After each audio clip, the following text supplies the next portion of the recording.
Olá, pessoal, bom dia. Olá, bom dia. Coveiro se recusa a carregar caixão de um taxista vítima do novo coronavírus. Um familiar teve que ajudar no sepultamento. Gêmeos de 2 anos de idade morrem queimados. Eles estavam dentro de casa sozinhos. A mãe das crianças foi autuada por abandono de incapaz. Agente socioeducativo é assassinado na Serra. Ele visitava a família quando foi surpreendido pelos criminosos. Motorista passa mal ao volante, perde a direção do carro e bate em poste na curva do Saldanha, em Vitória. Governo anuncia pagamento da segunda parcela do auxílio emergencial. Mas no Espírito Santo, 400 mil capixabas não receberam nem a primeira parcela. E tem ainda a preocupação de quem pode ficar fora do benefício. Se você é estudante, se liga na informação. Agora é possível pedir a suspensão das parcelas do FIES, o Fundo de Financiamento Estudantil. Mas tem um detalhe que o TENIM traz para você. Comércio de rua funcionando. Hoje, abrem as lojas de material de construção, móveis, tudo que não é de consumo pessoal. Mas não esqueça as normas antes de ir às compras. Cestas de café para aquecer a solidariedade. Moradores de Cariacica receberam biscoitos e outras delícias para deixar a vida mais leve. E o que não pode faltar no TN? Os classificados. Se liga nos serviços que encerram a semana. Estamos no ar, amigos. Fiquem com a gente até 1 da tarde.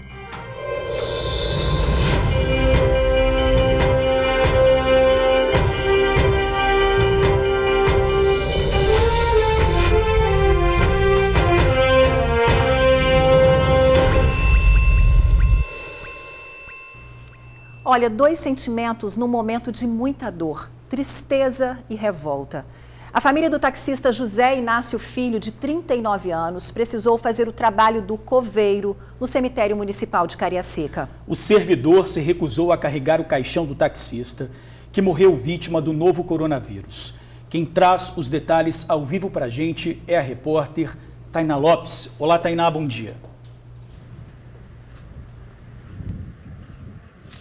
Ei, Jorge, bom dia a você, a Ingrid. Eu acho que acrescenta um sentimento aí, Ingrid, do medo também, porque fica meio dividida essa situação. Aqui no cemitério, por exemplo, a gente vê toda a realidade dos trabalhadores. Quando a gente chegou, fizemos umas avaliações e coloca em xeque um lado do trabalhador e o lado da família. Eu conversei com a própria família também, por telefone. Eles informaram que também se preocuparam com essa questão do que moveu esse coveiro a, naquele momento, reagir daquela forma. Mas era um instante de muita dor para os familiares, eles não mereciam ter passado por isso e se colocaram na disposição para poder finalizar aquele último serviço. Não deram o adeus ao taxista José Inácio da Silva Filho, de 39 anos, como eles queriam, e ainda tiveram que participar desse processo tão doloroso que é o de enterrar esse familiar. Eu conversei com o irmão dele e disse que foi muito difícil nesse momento. Naquela hora ali todo mundo não podia de fato dar o último adeus como gostaria e ainda se colocaram naquela situação diante da recusa do coveiro. Melhor do que eu falar, vou mostrar esse vídeo para vocês, vamos acompanhar aí a matéria. Nas imagens feitas pelas famílias, um passe começa antes da retirada do caixão do carro da funerária. Por ser um caso de Covid-19, um dos coveiros se recusa a fazer o serviço. Vocês equipados, vocês trabalhando no cemitério, não é para colocar a mão. Exatamente. A gente pagou a taxa para enterrar em casa? Nesse momento, o funcionário simplesmente vai embora, deixando a família revoltada. E dizer que é a prefeitura que falou que não é para colocar a mão. Gente, não tem cabimento uma coisa dessa. Depois de todo esse constrangimento, os outros 3 coveiros seguem com o enterro. No caixão estava o corpo do taxista José Inácio da Silva Filho, de 39 anos. Ele teve complicações depois de uma cirurgia no cérebro e depois de mais uma internação, testou positivo para coronavírus.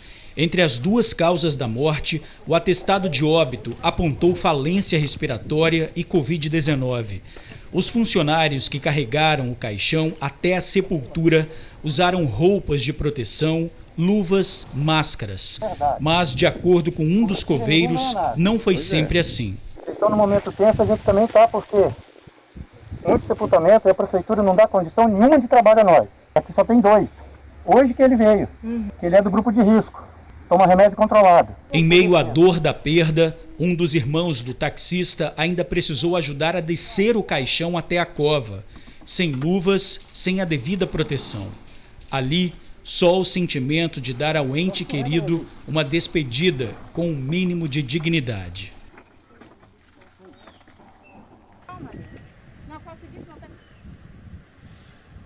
Agora há pouco, os irmãos, do José estiveram aqui também para tentar falar conosco, passar um pouco mais de informação sobre o caso, e eles comentaram sobre a dificuldade de ter uma resposta da prefeitura, que eles procuraram os órgãos competentes para poder relatar a situação e até então não conseguiram ser atendidos pelas pessoas responsáveis. Mas em nota, a Secretaria Municipal de Serviços aqui de Cariacica, porque esse cemitério é o cemitério em Porto Engenho, Cariacica, disse que irá abrir um processo administrativo a respeito do comportamento do profissional sepultador em questão e vai tomar as medidas cabíveis a partir da denúncia feita pela família.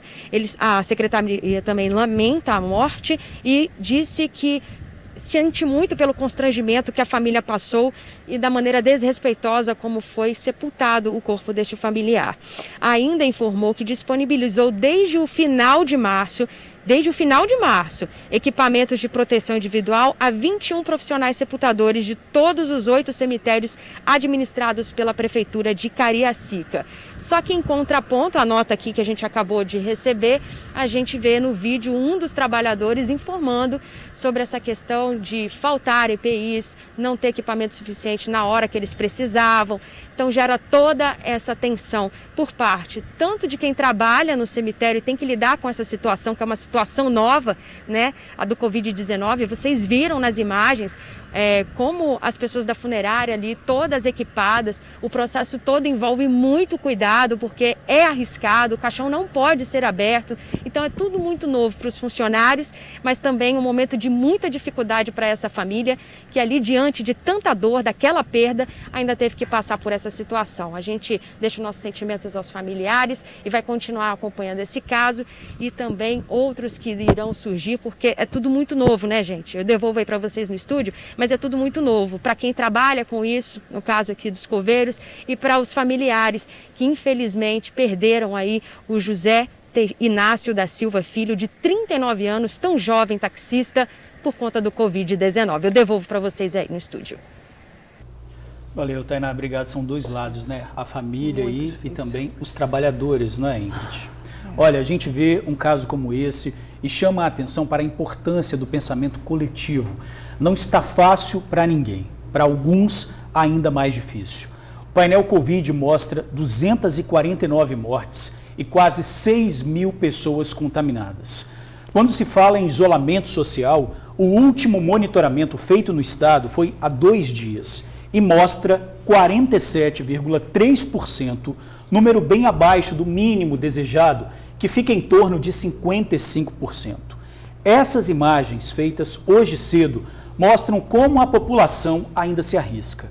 Uma amiga do TN mandou vídeos da aglomeração enorme na calçada de uma loja de eletroeletrônicos na Avenida Expedito Garcia, em Campo Grande, Cariacica. São clientes que chegavam para pagar e outros para comprar. Um funcionário da loja tentava organizar a fila, mas as pessoas continuavam muito perto uma das outras. Pois é, George, e a gente chama o Dr. Henrique Bonaldi, médico cardiologista, para nos ajudar a entender esses dias estranhos. Um coveiro que na lida do dia a dia é tomado pelo medo de carregar um caixão. Uma família vivendo a dor da perda e da impotência nesse cenário de incertezas. Na outra ponta, filas enormes no comércio, aglomeração. O sobe e desce no isolamento social e mais de 72% de leitos de UTI ocupados. No Jaime Santos Neves, o hospital referência no tratamento da doença, o índice de ocupação de leitos já passa de 80%. Então, como ajustar realidades tão distintas, doutor? Muito bom dia, seja bem-vindo aqui mais uma vez com a gente aqui no TN1. Obrigado, Ingrid. Obrigado. Essa é a pergunta mais difícil que você já me fez, porque você passou de economia, social, saúde E essa é a pior notícia que eu tenho para dar para todo mundo, é que infelizmente não tem solução para tudo. E o que a gente ainda pede para a população fazer é ao máximo ser educada e conseguir fazer o isolamento social ou pelo menos o distanciamento nessas filas.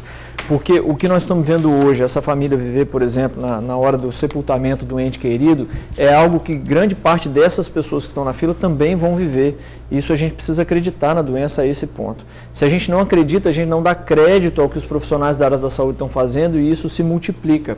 E lembrar que esse indivíduo que foi sepultado hoje, ele pegou a doença há 30 dias atrás. Isso é uma constante. Então, quem está pegando a doença hoje vai ter essa catástrofe na família daqui a 21, 25, 30 dias. Então, infelizmente, a gente não tem solução para tudo, nem para a parte econômica, nem para a área da saúde, na verdade, por conta dos leitos que vocês estão vendo aí diariamente a quantidade de leitos subindo. E a catástrofe só não é maior porque a gente ainda fez aquele isolamento social muito bom no começo da história.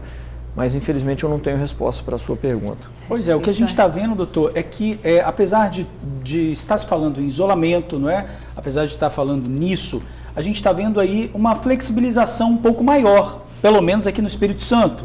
Né? O comércio está abrindo em horários alternados, a gente vai divulgar daqui a pouco, mas a academia já tem a possibilidade de abrir a partir do dia 24.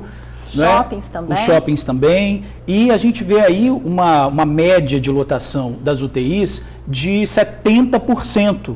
O Jaime Santos Neves, que é a referência, em 80%. Né? Como o senhor avalia isso, essa flexibilização e essas lotações e os números crescentes? Justo. Jorge, em lugar nenhum no mundo foi feito isso. À medida que sobe a curva, a gente libera o comércio. Em lugar nenhum no mundo. Só que nós temos um contexto socioeconômico no país que a gente precisa valorizar também. Nós temos uma quantidade de gente que vive com um mínimo muito grande no país. E esse mínimo talvez a gente não consiga alcançar para esses indivíduos ficarem em casa. E se isso for verdade, de novo a gente pede que a população se corresponsabilize-se. Ou eu enxergo que a doença é culpa minha e ainda que eu frequente o comércio, da maneira certa, com distanciamento, com uso de máscara, com lavagem de mãos, ou a catástrofe vai ser ainda maior. Eu entendo que é uma prerrogativa do governo tentar melhorar da melhor forma possível. Se ele está dizendo que a melhor forma possível é tentar fazer a abertura de comércio, me resta pedir desesperadamente para a população que saia na rua da maneira correta, porque senão eu tenho duas receitas ruins. Já é algo que não foi feito no mundo inteiro e a população ainda sai na rua sem educação, aí nós, infelizmente, aqueles números assombrosos que a gente vem aqui falar, eles vão ocorrer. Até para a gente é difícil entender isso, né? Os números crescem e a flexibilização aumenta, quer dizer, essa conta é difícil para a gente fechar também, né? Eu vou piorar a conta. Eu estava fazendo em casa agora com minha esposa, me preparando um pouco para conseguir chegar aqui, e eu fiz a conta, a gente tem no estado hoje, menos de 1% da população do estado pegou a doença. Mesmo eu fazendo os meus números, que são aqueles que saem de quem morreu para cima, ao invés de confiar no número de quem a gente está testando. Os oficiais. Jorge, nós temos 80% das UTIs lotadas com menos de 1% da população. Vamos dizer que eu esteja errado, que nós temos 5% da população, 80% dos leitos com 5%. Essa doença só vai fazer a curva que a gente quer depois de 50%, 60%, 65% de gente pegando. Olha só. Tá entendendo? Não tem outro jeito. No país, eu fiz as contas, dá menos de 3% da população no país que já pegou a doença. Nós vamos precisar, a tal da curva que está todo mundo falando, porque já está baixando a curva. Não abaixa, gente. Isso é um movimento dito pela infectologia. Quem estuda a doença que passa de um para o outro, diz que só vai parar de passar e a curva vai começar a cair quando a gente passar de 50% de contágio. A gente tem 1%, 2%, 3%. Se eu tiver errado, tem 5%. Então precisa preocupar, precisa começar a tomar vergonha, literalmente. E na contramão o isolamento, né? Que o ideal seria 55% e a gente está aí na faixa de 46% também, né? E sempre bom falar que a gente não está falando do indivíduo que tem que sair para trabalhar, nós estamos falando da população que poderia resolver as coisas de uma outra forma, poderia ficar em casa. Essa população está contribuindo para o número e para o número de mortos. Eu sei que a pergunta é complicada, mas vários amigos do TN estão mandando mensagem, o senhor falou um pouco isso no início, mas em relação ao fato que a gente mostrou na primeira reportagem do coveiro que não quis participar, né, do enterro do senhor lá, eles estão perguntando assim se ele não agiu de uma forma não adequada, já que ele estava todo paramentado, né, para fazer aquele serviço, né, ter se recusado a participar do enterro. Jorge, ter equipamento de proteção individual não significa estar seguro contra a doença. Isso é panorama mundial. O indivíduo que está trabalhando hoje dentro da UTI, extremamente paramentado, que é criado para isso, o cara faz faculdade aprendendo a se paramentar. Quando ele tira a roupa, ele se contamina, você imagina para um indivíduo que não é treinado como tal. E além disso, ter o equipamento hoje não significa ter amanhã. Ter o equipamento hoje não significa ter ele de forma ideal, ter ele hoje não significa saber usar ele. Então a questão do equipamento de proteção individual ela é uma questão complexa. Ela não é assim, toma aqui o smartphone e use, que está todo mundo habituado. É um negócio que nunca ninguém usou, precisou usar. Então precisa treinar, precisa mostrar para o cara que ele tem, todo dia ele tem um novo, aquilo é descartável, aquilo não pode ser reusado. Então eu não sei quais são as condições que esse indivíduo está trabalhando, mas tem dor dos dois lados. Com o caixão lacrado é possível super ter a contaminação? Possível, super possível. As normas, eu fiz parte do hospital que eu trabalho, das normas para a gente combater o Covid. Tem um capítulo de 10, 12 páginas só do indivíduo pós-morte. Você tem ideia de quantidade de cuidado que a gente tem que ter com ele. Então ele é embalado num saco que tem que passar álcool depois, ele é colocado dentro da urna que tem que ser passado álcool depois, ele é lacrado com um tipo de lacre que tem que ter não sei o que depois. Então ele é cheio de coisa para não ter. E mesmo assim, em todos os lugares no mundo, o coveiro tem que trabalhar paramentado. E o índice dele de infecção não é baixa. No mundo inteiro, esse cara infecta mais do que quem está em casa. Então o ideal é nem ter enterro, então. O ideal é que tenha uma outra forma de... O ideal é que eu treine o indivíduo com equipamento de proteção individual. Eu vou entregar para ele, treinar, vou dar aporte para ele. Ele vai usar um por dia, um por vez. E eu não sei qual é a situação que ele está trabalhando. Eu não estou dizendo que ele vai pegar mesmo com EPI, de forma alguma. Se ele for bem orientado, se ele tiver o EPI adequado e se ele usar da forma adequada, é claro que diminui chance. Senão nós não estaríamos trabalhando na UTI.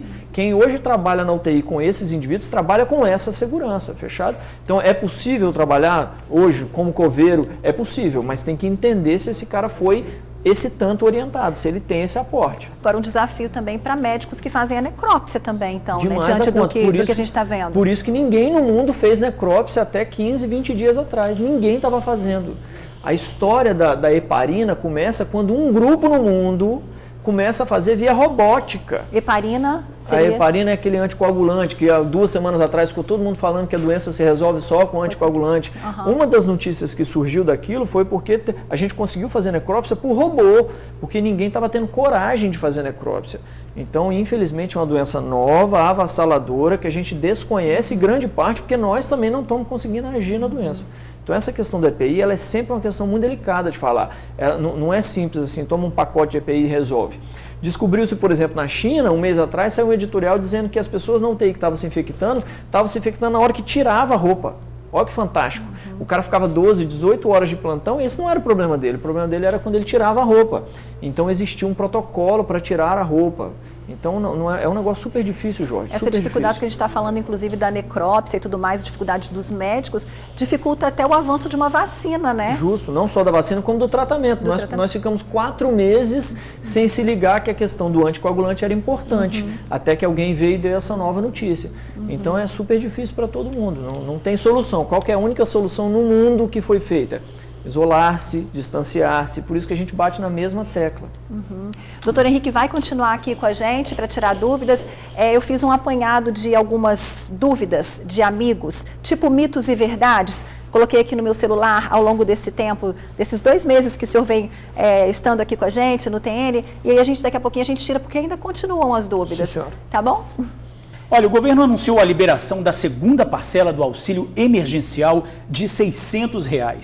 Quem recebeu a primeira parcela até o dia 30 de abril receberá o crédito da segunda em poupança social digital a partir de quarta-feira, de acordo com a data de nascimento. Pois é, saques em espécie só poderão ser feitos a partir de 30 de maio.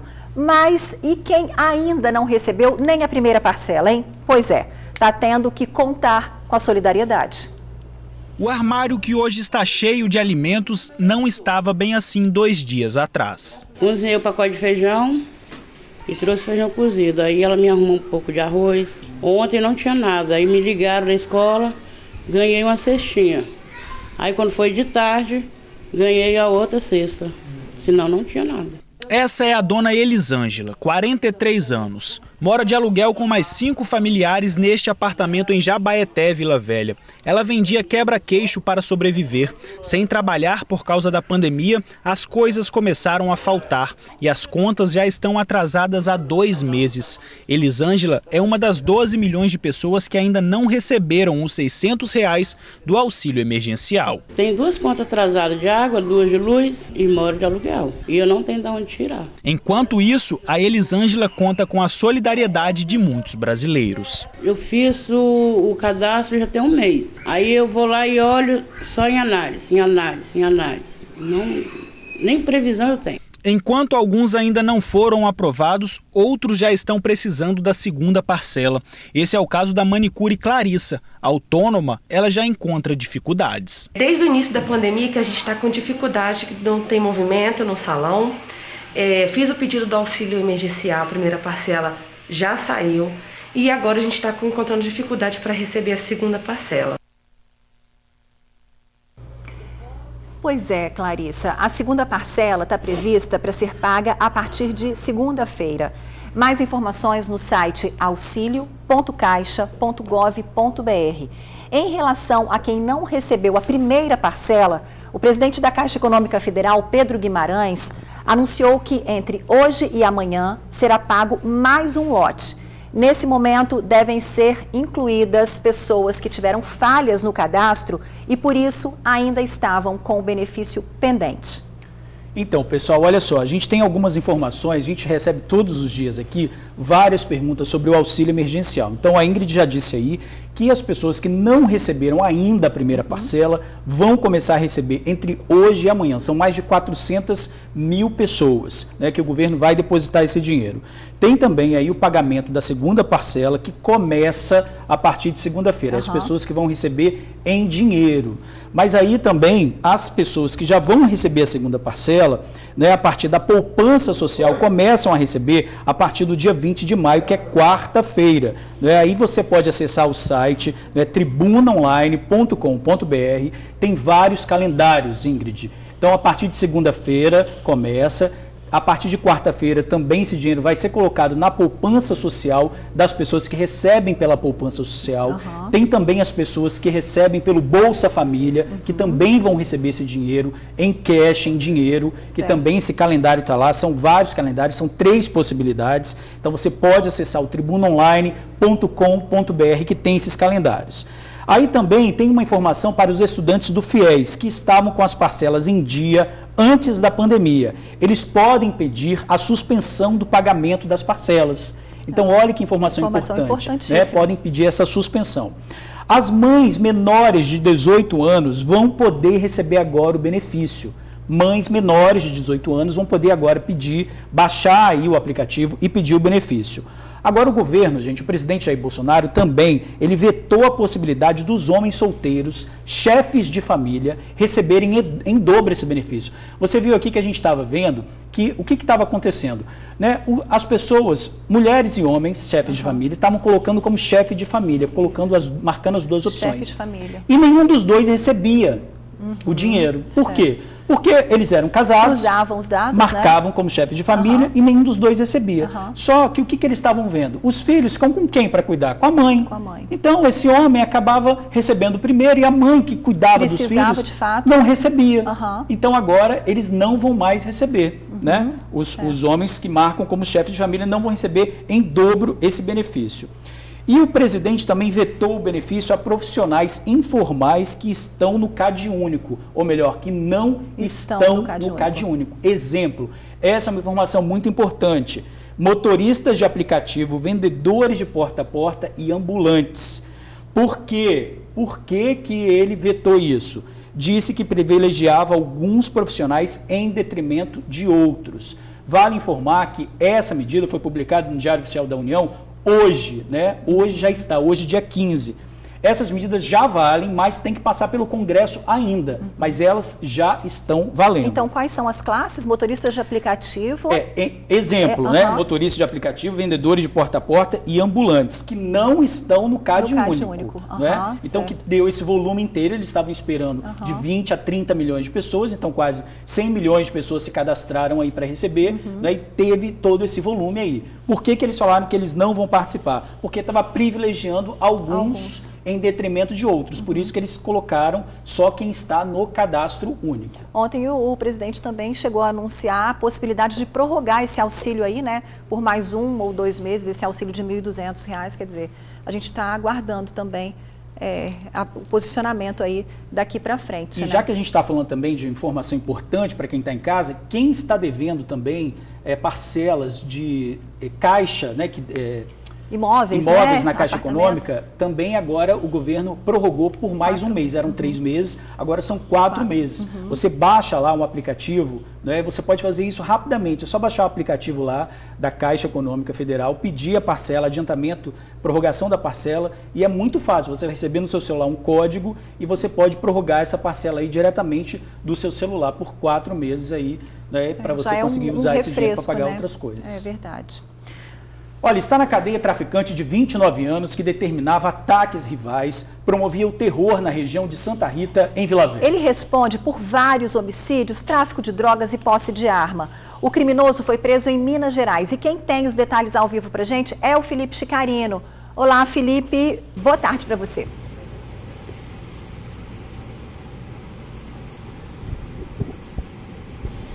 Oi, Ingrid, boa tarde para você, boa tarde, George, boa tarde a todos, uma ótima sexta-feira a todos que nos acompanham, muito obrigado pela audiência de vocês. É isso mesmo, a prisão, Ingrid, aconteceu mais precisamente no município de Governador Valadares, bem próximo à divisa do Espírito Santo. E quem era então esse traficante, né? O nome dele é Rodrigo de Almeida da Silva, ele tem 29 anos e apesar de ter sido preso em Governador Valadares, Minas Gerais, ele morava mesmo no Complexo da Maré, no Rio de Janeiro, desde 2018. Só que, como o próprio delegado que nos concedeu a entrevista hoje disse, ele já é, entre aspas, cliente, fecha aspas, do sistema de justiça desde 2012. Então, desde 2012, ele vai preso, sai, vai preso, sai, vai preso, sai.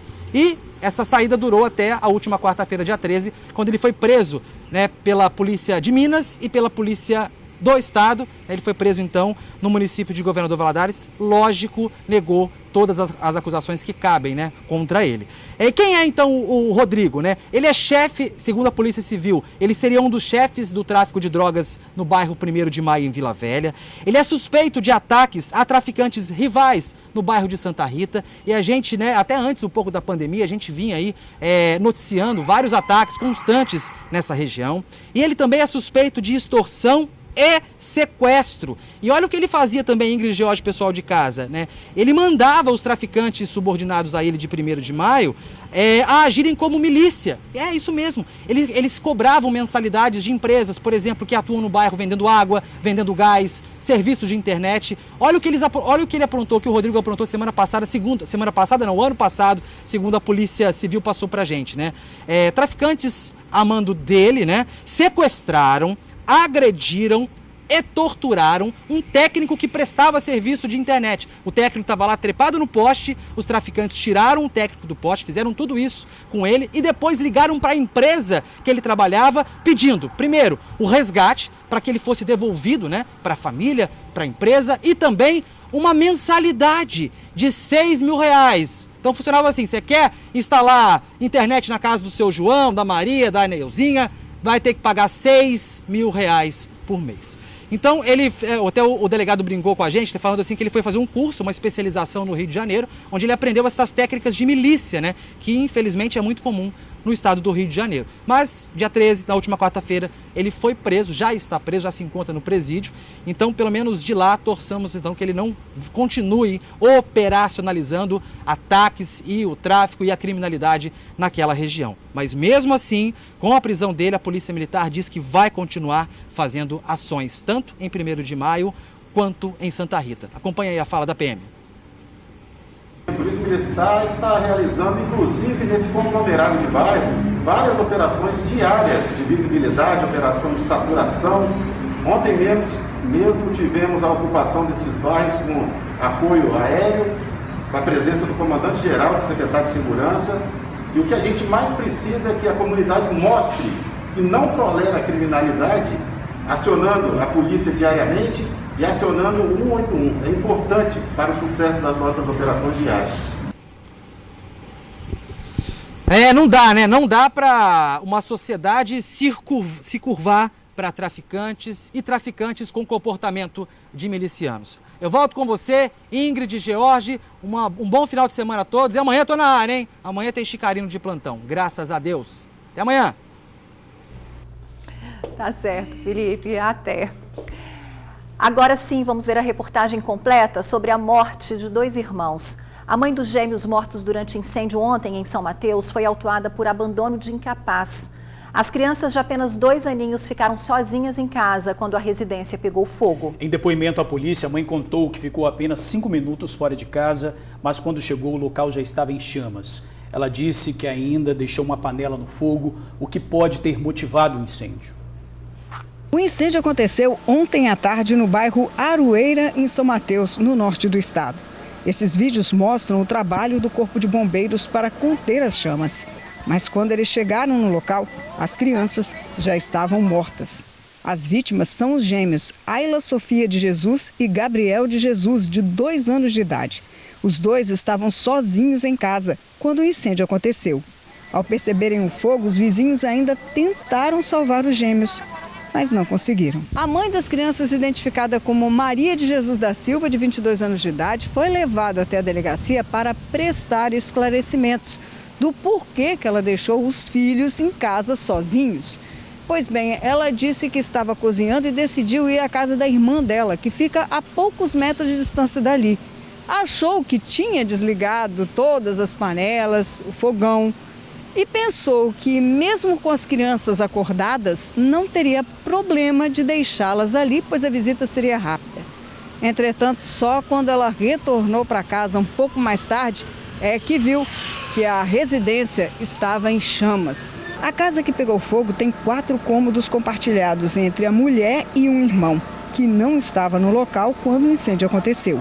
Em um único cômodo ficavam a cama, o fogão e as roupas da mãe e das crianças. Foi exatamente esse que pegou fogo. A casa precisou ser interditada e passou por perícia que deve apontar as causas do incêndio. Os corpos das crianças foram encaminhados ao Departamento Médico Legal e aguardam para ser liberados.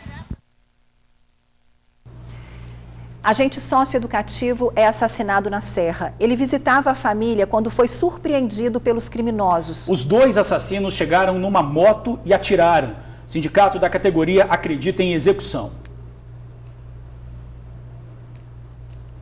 O agente socioeducativo Washington Luiz de Oliveira, de 37 anos, foi morto a tiros nesta quinta-feira. Ele chegou a ser socorrido e levado para o Hospital São Lucas, mas não resistiu aos ferimentos. Familiares e amigos, além de colegas de profissão, foram até o local. O agente passou a tarde toda na casa do irmão dele, no bairro José de Anchieta, na Serra. Quando foi embora, pegou o carro e quando estava já andando, uma motocicleta com 2 ocupantes passou e emparelhou e um deles começou a atirar contra o agente. Deram 2 tiros, um inclusive ele botou a mão para poder se proteger, o tiro atravessou a mão, pegou na cabeça e, segundo informação, o segundo foi na costela. O irmão dele, ao ouvir o estampido do tiro, o barulho do tiro, se deslocou até o local, proximidade de 1 minuto, 2, ele viu 3 disparos, ele se deslocou até o local, quando chegou se deparou com o irmão, retirou o irmão do volante do carro, colocou no assento do passageiro e deslocou com ele até o UPA da Serra. Neste vídeo, os familiares desesperados entram dentro do veículo do agente para levá-lo à UPA de Carapina.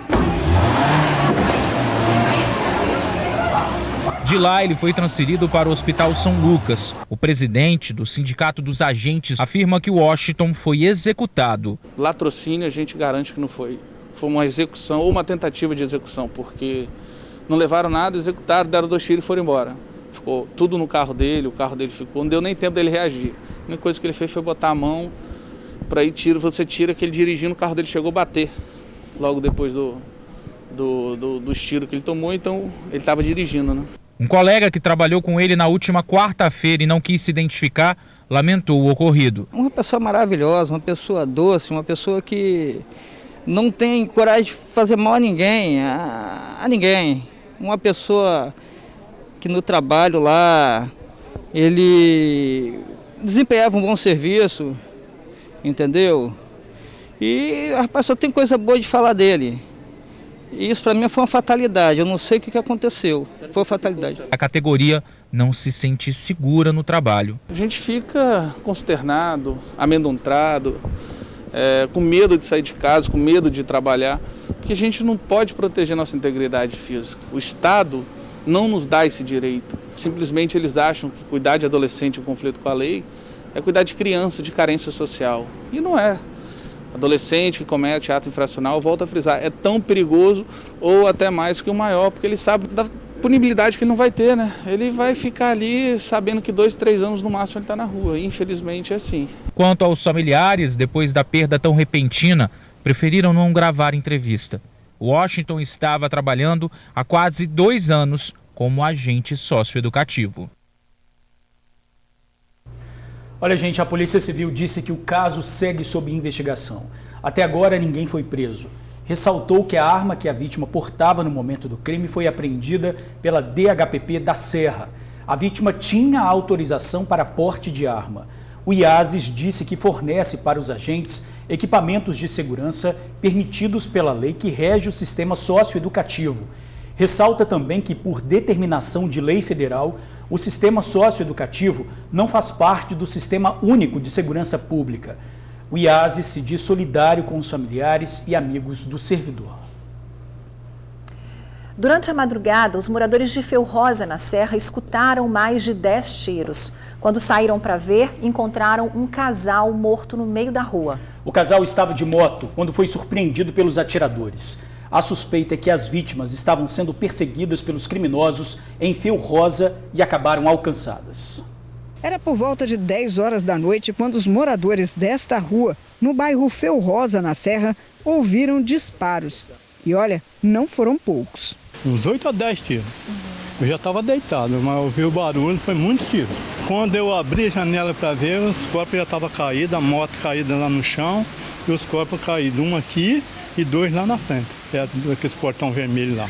A suspeita é que o casal estava sendo seguido e quando eles chegaram exatamente neste cruzamento aqui, foram abordados pelos assassinos que começaram a atirar. O homem que pilotava a moto levou 2 tiros nas costas, tentou correr. Caiu já sem vida, mais ou menos ali naquela esquina, bem aqui no final da rua. Um dos atiradores foi até ele e fez mais um disparo que atingiu o rosto da vítima. Já a mulher ficou próximo da moto. Ela levou um tiro no abdômen e outro de raspão no tórax. Tentou correr também, mas caiu exatamente onde eu estou aqui. Ela ficou agonizando por pelo menos uma meia hora, tempo que a ambulância levou para chegar até o local. Os socorristas ainda tentaram fazer manobras, mas já não adiantava mais nada. A mulher também morreu. O homem foi o único identificado na hora. É Flodoaldo Togneri Viana Neto, de 22 anos de idade. A mulher que estava com ele não tinha documentos. O casal não era conhecido no bairro e ninguém imagina o que pode ter motivado a perseguição e o duplo homicídio. O crime agora será investigado pela Delegacia de Crimes contra a Vida da Serra. Pois é, gente, como disse a Suzy, a polícia investiga o crime e até agora os atiradores não foram identificados. Ontem nós mostramos aqui que começou o inquérito sorológico em cidades capixabas e recebemos várias mensagens dos amigos do TN perguntando se não havia o risco de contaminação dos profissionais que fazem a pesquisa. Nós fomos em busca dessa resposta e você confere agora na reportagem. Mais um dia de inquérito sorológico em Cariacica. No bairro São Geraldo, a Casa da Leda foi uma das sorteadas e ela aceitou receber a equipe. Eu achei muito bacana, porque eu tenho uma amiga que trabalha na saúde e ela ontem tinha falado para mim que a prefeitura lá de Vila Velha tinha feito o teste nela e tinha saído com 15 minutos, 10 minutos. Eu não acreditei e hoje eu estou vendo que realmente ela tem razão, né? Que sai com 15 minutos. Eu acho muito bacana e estou gostando muito. Mas não tem sido sempre assim. Mesmo utilizando todas as roupas e equipamentos de segurança, tem muito morador com medo de receber os pesquisadores. Isso se acentua um pouco mais em alguns bairros do que em outros. Eu acredito que pelo medo, né, da transmissão, do risco de transmissão, da equipe entrando no domicílio. Quando chega em algumas residências, algumas pessoas ainda têm um receio de uma pessoa, mesmo a gente todo com um crachá, todo assim, eles não recebem. Mas já tem algumas que quando a gente já chega no portão, já abre um portão, já fala que é coisa de Deus, que eles agradecem muito que foi sorteado. Aqui em Cariacica, cada equipe tem visitado em média 15 casas por dia. Mesmo usando todos os equipamentos de segurança e tomando todos os cuidados, os pesquisadores ficam muito expostos. Por isso, para a própria segurança deles, ao final dessa primeira etapa do inquérito sorológico, todos ficarão isolados por 15 dias, para aí sim poderem participar da segunda etapa da pesquisa. A gente faz esse teste durante 3 dias a semana e a gente fica 15 dias isolado. São 4 etapas. E a gente fica isolado para ver se a gente teve algum sintoma ou algo do tipo. Se tiver, a gente não continua. A equipe muda e se não tiver, a gente continua nessa batalha até completar as 4 etapas. Em Cariacica, só na parte da manhã, nesta quinta-feira, 4 casas sorteadas tiveram resultado positivo do teste. A assessora de Planejamento em Saúde do município explica que o risco para os pesquisadores existe, mas todo o protocolo de segurança foi pensado para minimizar as chances de contágio. O profissional, ele só entra na casa totalmente paramentado, né, para evitar esse risco de transmissão de um domicílio para o outro, né, e o material também que eles levam junto consigo, né, para poder auxiliar nos testes e na realização da pesquisa. Esse material, a gente evita que esse material entre em contato direto com a superfície da casa do morador. A gente já passa um álcool 70% nas mãos, já bota um capote, a luva, uma touca, né? Todo uma viseira, uma máscara, e quando acaba a gente meio já que descarta, que é tudo descartável o nosso material, e a gente leva esse lixo para uma unidade básica mais perto da residência da pessoa.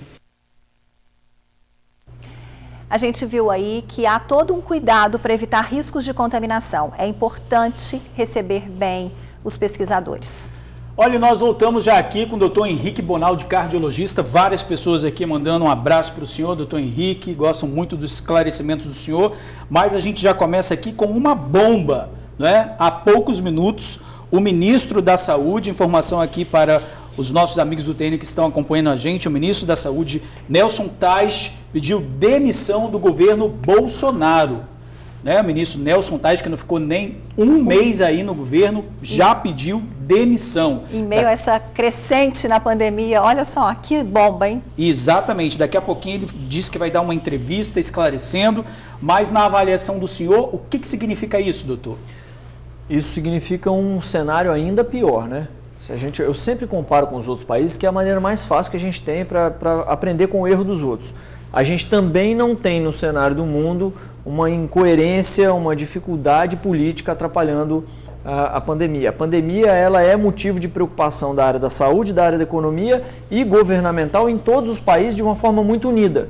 E, infelizmente, no país não é isso que a gente vê, mais uma demonstração disso é a saída do ministro. A gente vê que boa parte desse impasse tem a ver com a cloroquina, pelo que a gente vem acompanhando aí.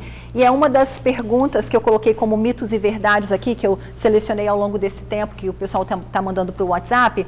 A cloroquina é eficaz para todo mundo, sim ou não? Para todo mundo de forma alguma, muito pelo contrário. Para todo mundo, lembra que a doença, a gente está falando de uma mortalidade de 1%, 4, 5% vai para UTI, precisa de hospital. Então, usar de forma irracional tem duas preocupações. A primeira é o pouco do resultado que a hidroxicloroquina dá, precisa ter disponível a hidroxicloroquina. Então, se eu decido que toda a população vai usar, vai faltar para o pouco que ela dá de auxílio a alguns indivíduos. E o segundo é que é uma medicação com efeito colateral, então ela é de prescrição médica, precisa ser um médico para passar para ter certeza que nada vai acontecer. Agora, para alguns indivíduos, mesmo sem documentos, mesmo sem esses estudos muito bem escritos, existe uma luz no fim do túnel dela ajudar em alguns casos peculiares, principalmente para casos que estão evoluindo para o hospital. Doutor, tem muita pergunta aqui em relação à máscara dentro do carro. É preciso usar a máscara dentro do carro? Não há benefício a princípio da máscara de uso dentro do carro. Para quem que é a máscara de uso dentro do carro? Para quem divide o carro. Se você tem mais de um indivíduo e esse indivíduo você não tem certeza se ele tem ou não a doença, é imprescindível o uso da máscara, inclusive distanciar-se o máximo possível.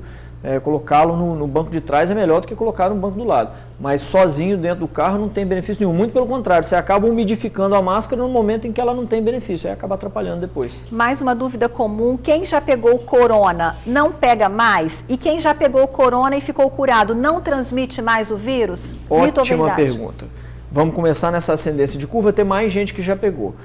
Primeiro, quem já pegou corona não pega mais. Não existe esse dado no mundo, estatisticamente, que me assuste.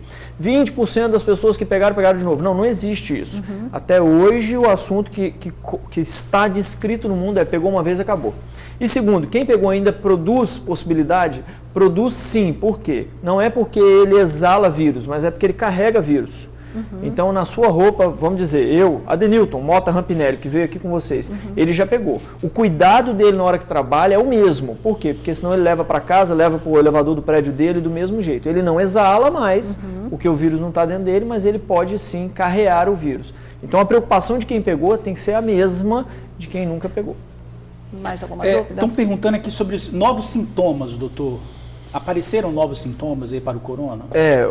Jorge, da vez passada a gente já explicou um pouco isso. Na verdade, como a gente tem um número crescente de pessoas com doença, a gente está conseguindo enxergar alguns porcentos muito pequenos. Por exemplo, coriza, que é aquela secreção nasal, aquele nariz escorrendo, em 5% dos casos ele é do Covid. Então, existe a possibilidade de ser Covid com a coriza, mas ela não é a principal. Por exemplo, dor de barriga, diarreia também é uma possibilidade para o Covid. Perto de 30% dos pacientes têm isso. Mas os cardinais, os grandes, ainda são os mesmos que a gente vem falando há 3 meses. Febre, tosse seca, dor no corpo, prostração, falta de cheiro e de gosto e a infeliz falta de ar, que essa, ao mínimo sinal, tem que ir ao hospital. Então, não, eu ia lembrar, ontem um colega seu, o doutor Vitor Dalla, justíssimo, ele veio aqui dar entrevista pra gente, fez até um desabafo que ele perdeu durante o plantão uma paciente. E assim, o que chamou a atenção é um desafio para os médicos, ele estava dizendo que essa paciente que faleceu no plantão dele, ela teve uma melhora, ela foi entubada, melhorou, eles retiraram parte dos equipamentos e tudo, e de repente ela morreu. Então, quer dizer, é só para a gente relatar aqui como é novo, como é desafiador também para vocês médicos, né, conviver aí com esses altos e baixos também. Justo. Ingrid, ela é uma doença muito deletéria, faz muito mal, não é só ao pulmão. Faz mal ao rim, faz mal ao coração, faz mal ao fígado. Então, por melhor que o sujeito vá na questão respiratória, ventilatória, que você ganhe tempo com ele, consiga até tirá-lo do ventilador, isso não significa tirá-lo da UTI, porque ele ainda fica precisando de diálise em grande parte dos casos, que é aquele jeito de tirar o fluxo de sangue. Ele precisa de outras medicações para outros sistemas do corpo, então infelizmente a gente não perde os pacientes só pela insuficiência respiratória. Pode acontecer exatamente isso que Vitor, que aliás está na linha de frente, é um cara assim exímio, está falando, isso é uma verdade. Doutor, estão perguntando aqui, já que agora a gente está usando muita máscara, né, muito a máscara, se lavar só a mão com sabão resolve, por que tem que lavar a máscara com água sanitária? Não dá para só lavar a máscara com sabão mesmo? Dá para usar a máscara só com sabão. Lava ela com sabão e coloca ela para secar, isso é possível também. É que é mais rápido você colocar ela, embeber ela em água sanitária, mas não faz diferença. Lavar, mas aí tem que lavar mesmo de verdade. Embeber, lavar, deixar de molho, porque o sabão ele age com menos rapidez do que o cloro, né? O cloro age um pouco mais rápido. Bom, doutor Henrique continua aqui com a gente selecionou aqui várias, você tem aí no seu WhatsApp muitos, né? E eu estou aqui com os mitos e verdades, daqui a pouquinho a gente volta, tá bom? Bom, agora a gente vai acompanhar classificados do TN, vamos ver?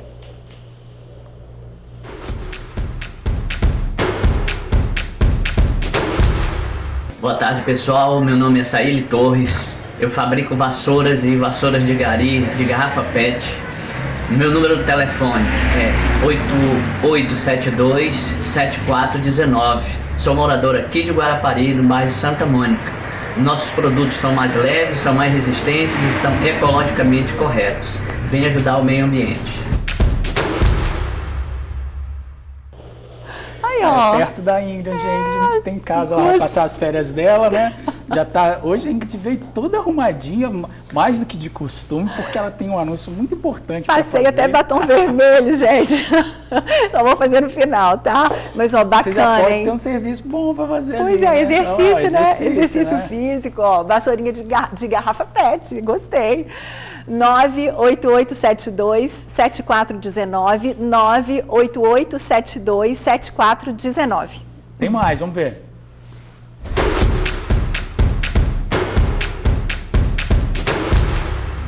Olá, tudo bem? Pessoal do TN, muito obrigado por essa oportunidade. Quero divulgar o meu trabalho aqui, né? Sou pintor há mais de um ano, profissional, residencial, comercial. Tô lançando aí uma promoção aí para aqueles que querem ganhar aí, né? Uma pintura até 100% grátis aí em seu apartamento de até 42 metros quadrados. Você indicando 2 apartamentos ou uma obra aí grande aí, você pode ganhar uma pintura no seu apartamento, né? Então, o telefone tá aí na descrição aí embaixo aí, tudo registrado certinho. Precisando, é só falar com o Marcos. Muito obrigado. Ô Ingrid, eu liguei pro Marcos agora cedo. E ele falou uma coisa que me marcou muito. Desde janeiro, né? Começou isso, ele já não estava pintando direito e tal, e começou a pandemia, parou tudo. Né? E ele precisa muito de fazer esse tipo de serviço, né? Ele pinta, faz massa casa e tal. Então ele está fazendo exatamente essa promoção, para quem fizer o trabalho e também indicar outras pessoas. Ele vai fazer um sorteio lá e pode pintar a sua casa também. Pois é, bacana, gente. Aproveitem aí para deixar a casa bonita. As crianças estão em casa, né? Então, assim, acabam sujando mais as paredes. É hora de fazer aquela reforma e chamar o Marcos aí para deixar a sua casa super bonita e ajudar também, né? Qual é o número dele? 9700-4952, 99700-4952. E a gente te faz aquele convite para você mandar o seu vídeo, né? Ó, tá precisando de emprego também, tá fazendo o seu bolinho, né? Tá fazendo o seu trabalho em casa, é só mandar na Ingrid. Isso aí, só mandar. A gente está esperando aí. O George está com o celular na mão e vai explicar como é que faz para fazer o vídeo. O celular tem que ficar assim, de preferência. Você mostrando aí seus produtos. Assim, de qualquer jeito, tá, gente? Mas de preferência assim, para ficar grande na tela. Grava o seu vídeo e manda pra gente. O telefone é o nosso WhatsApp, 99792-2530, 99792-2530. É o canal direto aqui com você. Você pode mandar sua pergunta, tirar sua dúvida, mandar seu vídeo, falar com a gente aqui. A gente tá 1001 utilidades o nosso WhatsApp. E olha, em instantes, motorista passa mal ao volante, perde a direção do carro e bate em poste na curva do Saldanha em Vitória. E o dia começou aquecido pela solidariedade. Moradores de Cariacica receberam biscoitos e uma cesta recheada de delícias para deixar a vida mais leve. E o Dr. Henrique Bonaldi continua no TN, nos ajudando a entender o avanço da Covid-19 no estado. A gente já volta. Mas também teve acidente em Vila Velha. Foi na Avenida Carlos Lindenberg, hoje de madrugada. Segundo a Guarda Municipal, o motorista perdeu o controle da direção, rodou na pista e atingiu um poste na altura de Cobilândia. O semáforo acabou caindo e interditando parte da pista. As primeiras informações apontam que ninguém ficou ferido. O trânsito ficou lento na avenida. A guarda vai buscar imagens do momento da batida para tentar identificar o motorista. E a gente volta a falar com o Dr. Henrique Bonaldi, cardiologista. Doutor Henrique, chegou uma pergunta aqui bem interessante, né, que fala bem assim, ó. Estou vendo as pessoas falarem que estão lavando as máscaras descartáveis e utilizando novamente. Só que elas são descartáveis, pois as de pano estão achando bem desconfortáveis, né? E não estão achando para comprar as máscaras descartáveis. Isso está correto ou não, lavar essas máscaras descartáveis e reutilizá-las? Jorge, chama descartável, tem que jogar fora, ela não é de reuso. Se você tenta o reuso, você piora muito a qualidade e aquela proteção que você tanto precisava, ela deixa de existir. Só para lembrar que para a população em geral, para quem está tossindo, é para ficar em casa, é para ficar num quarto sozinho. Para a população em geral que não tosse, não espirra, é a máscara de pano. Não faz diferença para você, indivíduo que está andando na rua, usar a máscara de pano ou a descartável. A descartável fica para o profissional da saúde, que não pode, num plantão de 12 horas, usar 6 máscaras de pano. Por isso ele usa a descartável, certo? Mitos e verdades. O vírus não resiste ao calor nem à temperatura de 26 a 27 graus? Isso é um dos maiores absurdos que a gente já inventou. Nós funcionamos a 36 graus. Por que em 26 de temperatura ambiente ele não suportaria? O que alguns estudiosos têm mostrado é que acima de 70, 80 graus, por mais de 15 minutos, é verdade. A carga viral diminui muito nos recipientes que são testados assim. Mas em relação a 26, 35, porque o Brasil é um país tropical, isso é um absurdo, assim. Agora, com o frio chegando, o risco de contaminação é maior? O risco de contaminação passa a ser maior porque a gente se aglomera um pouco mais nessa época do ano. E é uma época que já tem outros vírus. Então é uma época que a via respiratória da gente, traqueia, nariz, funciona com um pouco mais de dificuldade, as secreções ficam um pouco mais espessas, mais grossas. Então é pior, sim. Daí a nossa grande preocupação de vir aqui martelar que a gente tem que... Deixar os ambientes arejados também, Justo. Né? Ingrid, está ficando claro que a gente não vai ter um maestro tão cedo para essa situação. Sejamos esse maestro. A gente tem que comprar a briga dessa doença para nós. Esquece o governo. Doutor, pergunta aqui, ó, o sabão comum faz o mesmo efeito do sabonete ao lavar as mãos? A gente está percebendo que as pessoas estão muito em dúvida, assim, que tipo de sabão eu devo usar? Sabonete, detergente, sabão comum? Qual o sabão que faz efeito? Jorge, água e sabão. O sabão, a marca, o tipo, não importa. Por quê? O vírus, ele não aguenta uma capazinha de lipídio que ele tem. Lipídio é gordura, por isso tem que usar sabão. Então é qualquer sabão. Na minha casa, eu já falei isso aqui da outra vez, na minha casa nós compramos 5 litros de álcool, nós temos 5 litros de álcool. Tem um mês que está lá. Porque a gente habituou-se a usar água e sabão para tudo. Então a superfície, como é que eu faço? Água e sabão. As coisas que chegam no supermercado, como é que eu faço? Água e sabão. Sabonete, sabão de coco. Sabão em barra, sabão em coco, aquele negócio de lavar roupa. Negócio azul. Sabão em pó. Esses trem tudo aí. Qualquer sabão. Uma pessoa pode ter o resultado negativo para o coronavírus em um teste e posteriormente testar positivo? 40% da população que faz o SUAB, aquele do nariz, o PCR, não vem positivo. Tem a doença e ela vem negativa. Chega a 40%, 45%.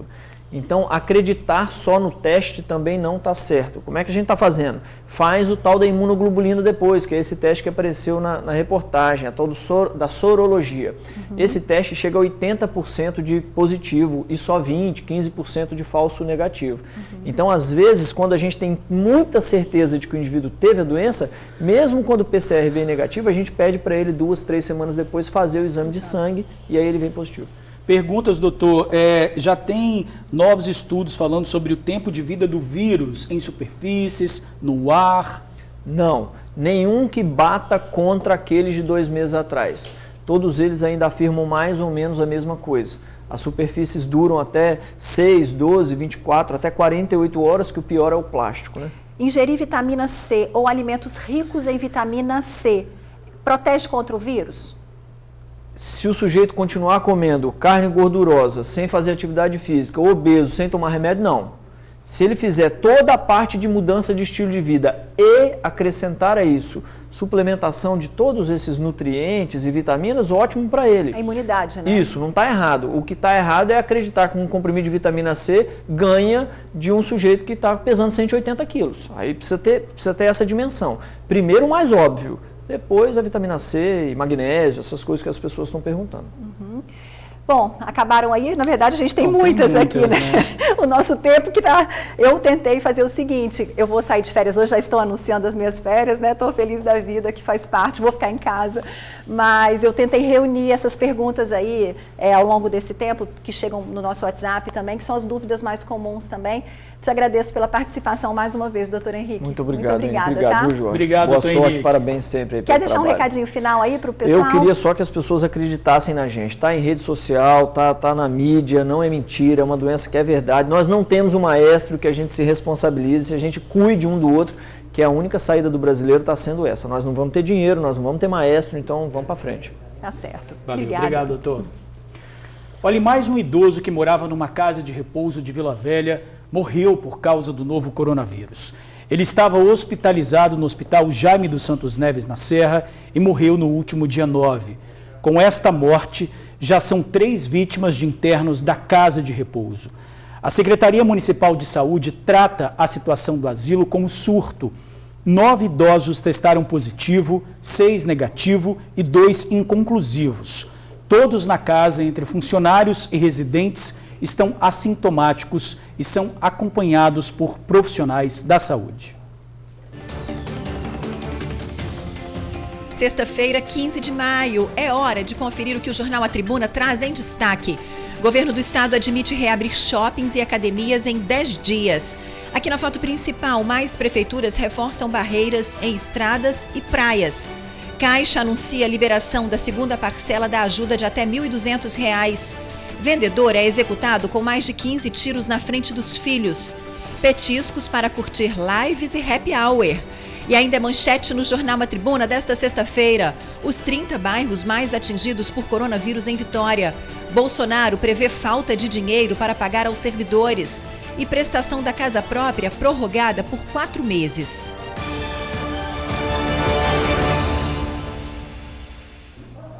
Agora sim, pessoal, vamos ver a reportagem completa de um acidente que aconteceu logo cedo ali na curva do Saldanha, em Vitória. Vamos ver.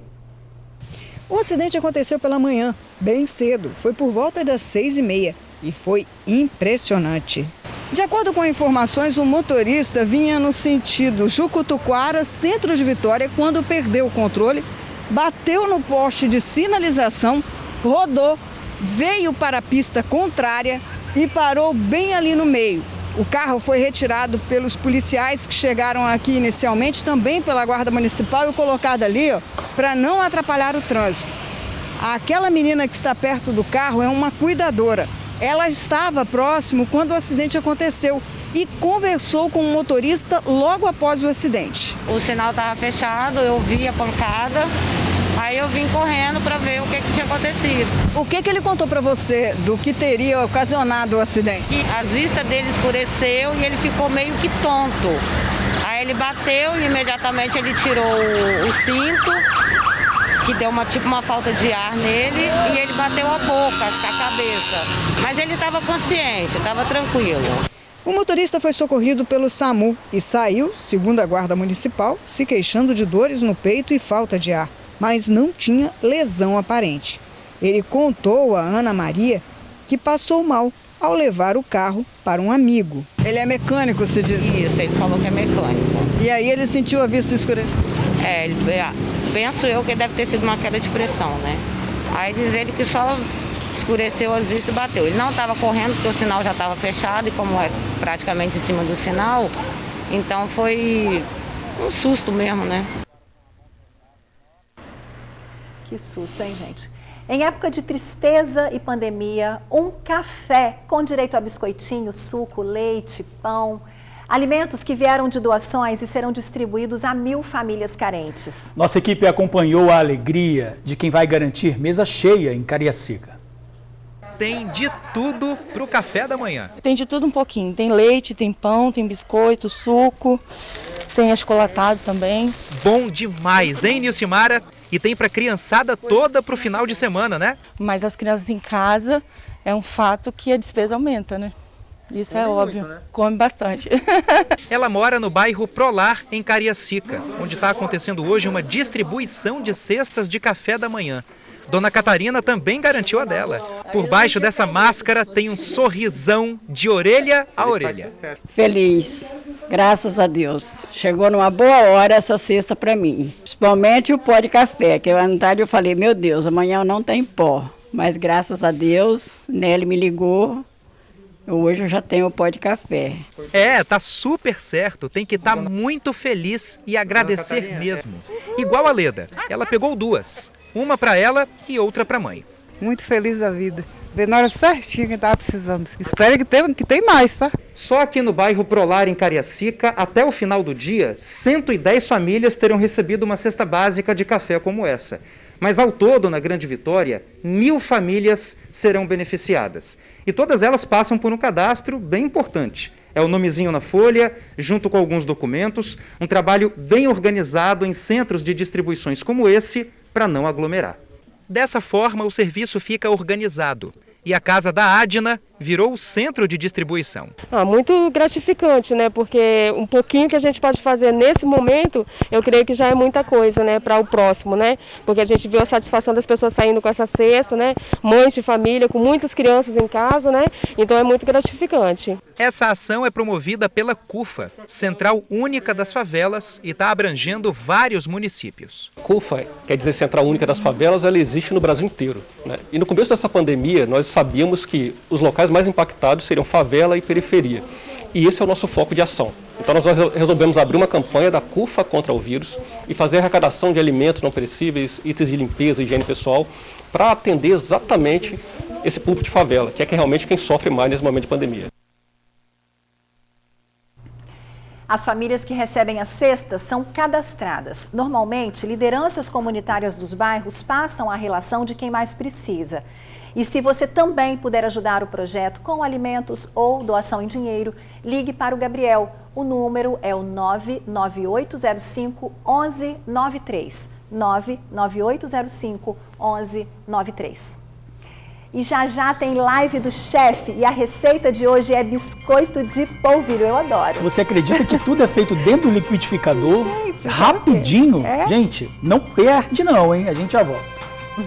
Sextou, dia de testar receitinhas gostosas. E hoje na nossa live do chefe tem um biscoito que praticamente todo mundo ama. Você vai levar para suas férias, Inha? Ai, eu amo biscoito de polvilho. Biscoito de polvilho, fala sério, bom demais, né? A receita é da Regina Salomão, lá de Ferrosa da Serra, e ela garante, hein? Ó, e é mesmo, tá, gente? Rápido, fácil e delicioso.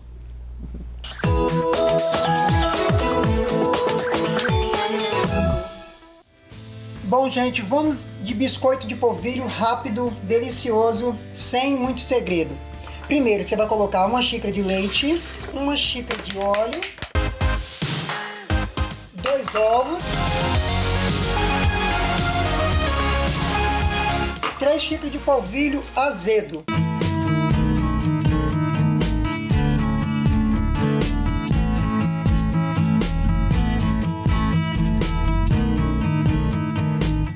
Tá aqui no liquidificador, uma pitada de sal, vai bater por 2 minutos, tá, gente? Pronto, bateu 2 minutos, você vai deixar o forno pré-aquecendo para ficar bem quente, 205 graus, tá, gente? 200 graus, 205 graus. Você vai despejar essa massa no saco do polvilho, que você vai desocupar, esse saco mesmo aqui do polvilho, vai virar aqui dentro, ó. Olha como é que a massa fica, ó. Olha que massa maravilhosa, tá vendo?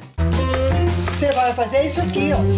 Vai fazer um furozinho aqui, ó. Só para poder passar o biscoito. Um pequeno furo, pronto. Já fez o pequeno furo? Pegou o tabuleiro, não precisa estar untado. Vai espremer aqui, ó. Fazer palitinho, ó. Vamos colocar no forno agora, tá? Bom, foi pro forno, ficou de uns 20 a 25 minutos no forno. Vai sair, ó, sequinho, delicioso, ó. Cuidado para não queimar, ó. Tá vendo? Facinho de fazer, gente. É só acertar o pulo do gato, tá? Ele fica torradinho, ó. Fica uma delícia, tá? Come a semana inteira sem problema nenhum, tá bom?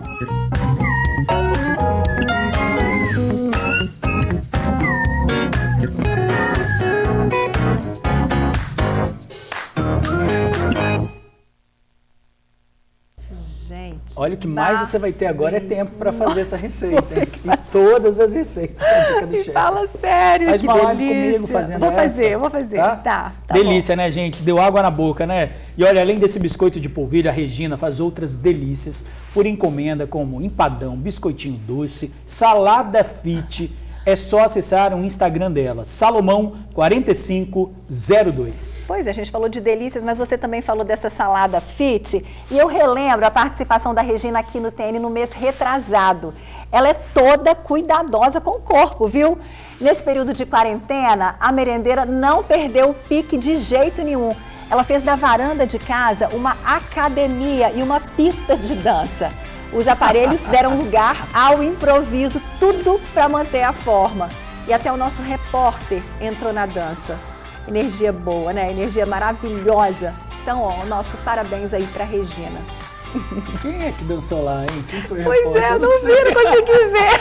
Mas não saiu, não. Tô curiosa pra saber também. Saber quem foi, porque até nessa daí, ó, dá pra fazer em casa, tudo isso daí, não né? Não é? Dá, tudo bacana. Isso. E antes de encerrar, um vídeo emocionante. Um idoso de 86 anos venceu o coronavírus e resolveu fazer uma surpresa para a esposa depois de ficar 15 dias internado. Seu Alomar é casado com a dona Regina há 55 anos.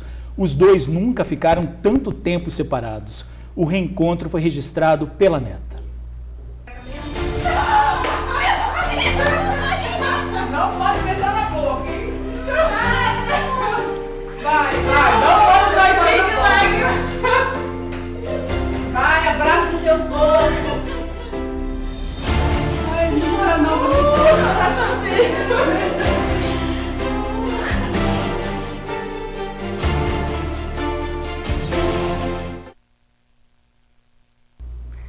Ai, gente, que emocionante, né? Lindo, puxa, né? Vida, terminar o jornal assim, né? Que alegria para mim ver uma cena dessa e também me despedir de você, porque eu volto daqui a 20 dias, tá, pessoal? Se vocês ficarem com saudade de mim, me acompanhem no Instagram, que eu vou tentar colocar um pouquinho da minha rotina, tá? Para vocês, tá bom? A Ingrid Schwartz vai fazer rotina, vai fazer live comigo e vai cozinhar. Ela prometeu que vai cozinhar. Eu não sou boa cozinheira, mas eu vou tentar. Né? Mas, ó, de manhã eu vou fazer minhas orações, vou tentar me exercitar, vou tomar meu vinho, porque eu não sou de ferro também, claro, meu gin. Olha ela. E também vou comer brócolis, mas também chocolate. Aí você congela a sua receita e traz. Tudo é equilíbrio, brócolis e chocolate. Não, você congela a sua receita e traz quando você voltar.